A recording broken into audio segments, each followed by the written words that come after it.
बोलो कृष्ण बलदेव की जय। बोलो कृष्ण बलदेव की जय। बोलो बांके बिहारी लाल की जय।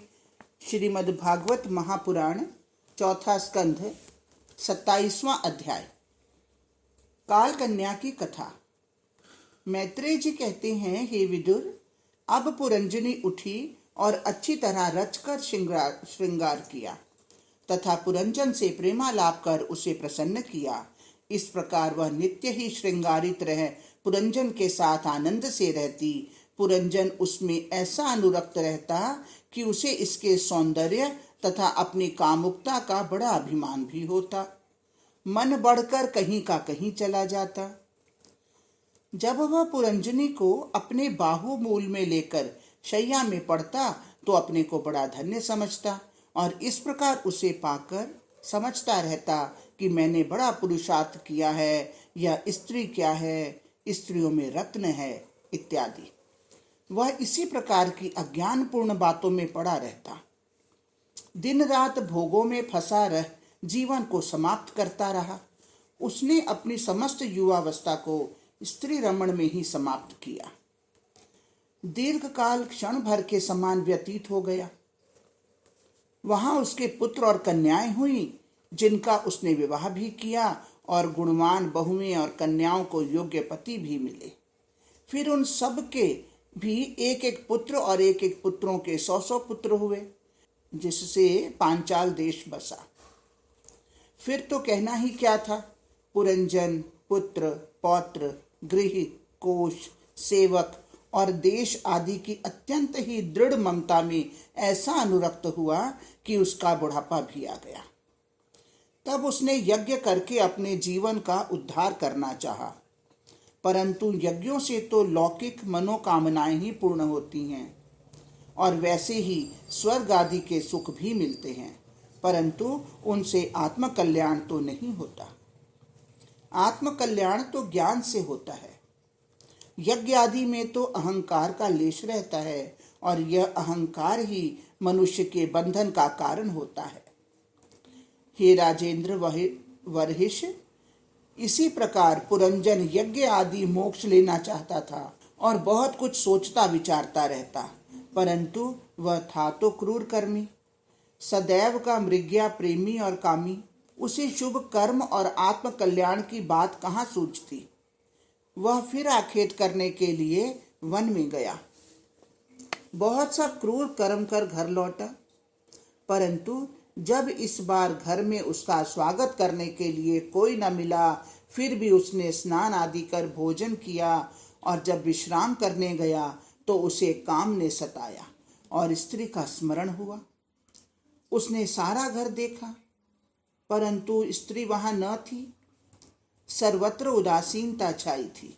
वह मोह से कातर हो पृथ्वी पर गिर पड़ा। फिर चेतना प्राप्त कर उठा तो नाना प्रकार के संकल्प विकल्प कर विलाप, शोक, चिंता और बहुत सी ज्ञान की बातें कहने लगा।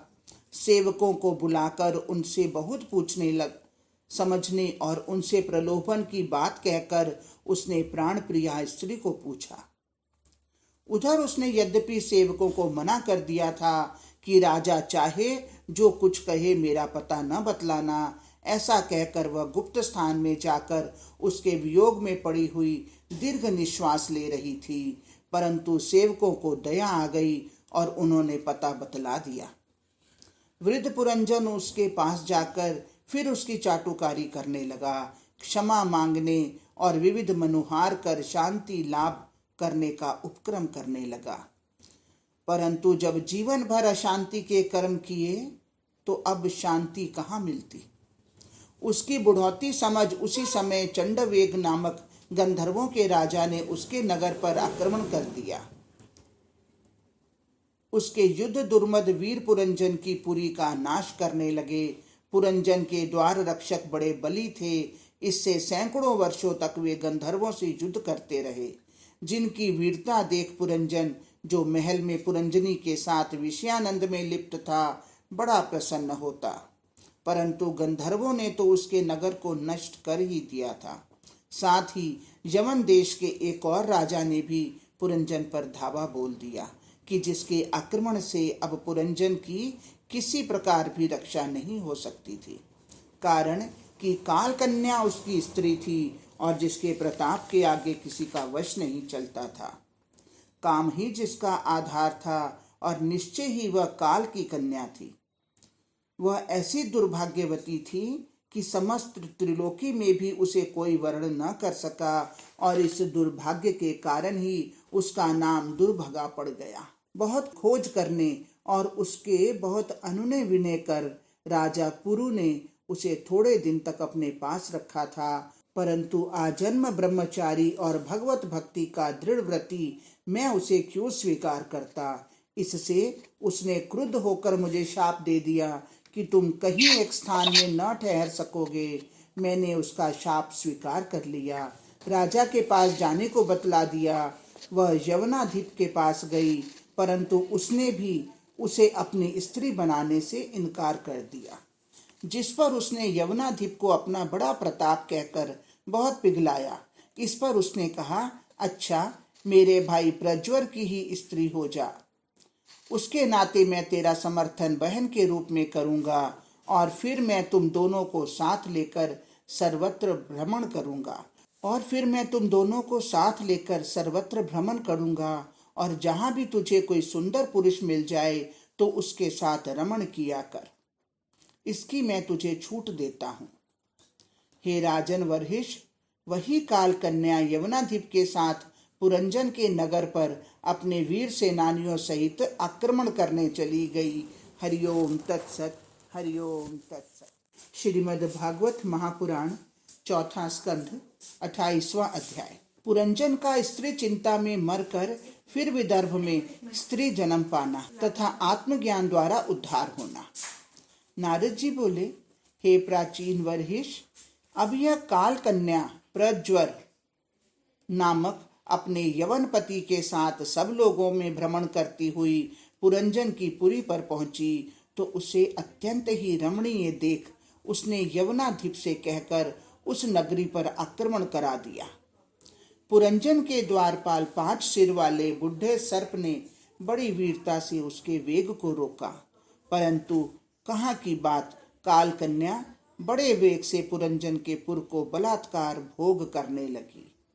उसके भोग से पुरंजन की नगरी के वीर शक्तिहीन हो गए। पुरंजन तो विषयी होने से पहले ही शक्तिहीन था। निदान यवनों ने उसके चारों ओर प्रवेश कर समस्त पुरी को बहुत ही पीड़ित कर दिया। गंधर्वों ने पहले ही उसे नष्ट कर दिया था, अब यवनों ने तो सर्वथा ही उसके ऐश्वर्य आदि को हरा लिया। साथ ही कालकन्या भी अब आकर उससे ऐसा लिपट गई कि जिससे वह कामी पुरंजन और भी दीन हो गया।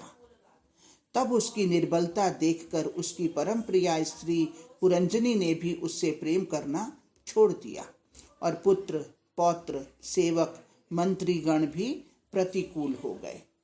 इधर काल कन्या ने तो उसे निस्सार ही कर दिया, जिससे अब वह पुरंजन भोग करने योग्य न रहा। तथापि उसका चित्त तो यही चाहता था कि मैं भोग करूं।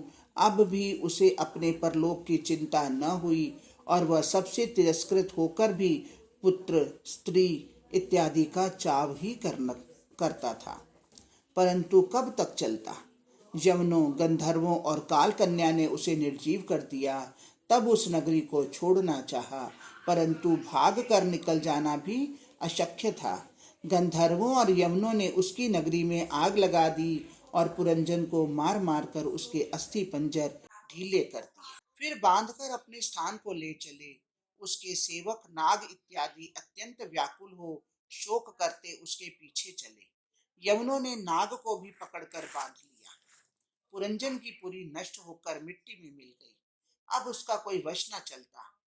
तब जिन पशुओं को उसने आखेट में मारा था वे उसकी क्रूरता को स्मरण करते हुए उसे कुठारों से काटने लगे। कितने ही समय तक उसके लिए उसे अंधकार के गर्त में ढकेल दिया गया, जहां वह हजारों वर्ष तक दुख भोगता रहा।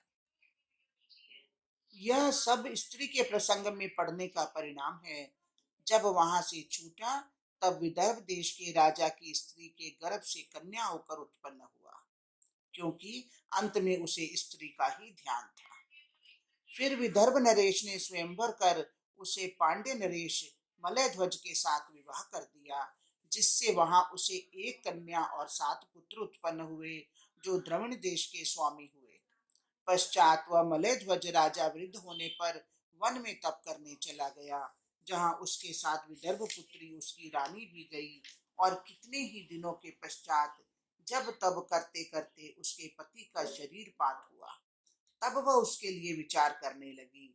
वहां उसे एक ब्राह्मण ने मिलकर उसकी और अपनी पूर्व मैत्री का परिचय दिया और यह ज्ञान दिया कि संसार में कोई किसी का नहीं है, सब अपने अपने कर्मों का भोग करने के लिए आते और जाते हैं। जो जैसी वासनाओं में पलता है, वह वैसे ही जन्म का कर्म का अधिकारी होता है। हम तुम पहले मानसरोवर के हंस थे। इस प्रकार जब उस मानस के हंस ने उस हंस को उपदेश दिया, तब उसे ज्ञान हो गया कि वास्तव में मैं कौन हूँ। अब उसे अपने भूले हुए स्वरूप का फिर स्मरण हुआ आया। हे राजा वशिष्ठ, यह कथा आत्म तत्व से संबंध रखती है। तुम इसे आत्म तत्व से विचार कर देखो। हरिओम तत्सत, हरिओम तत्सत।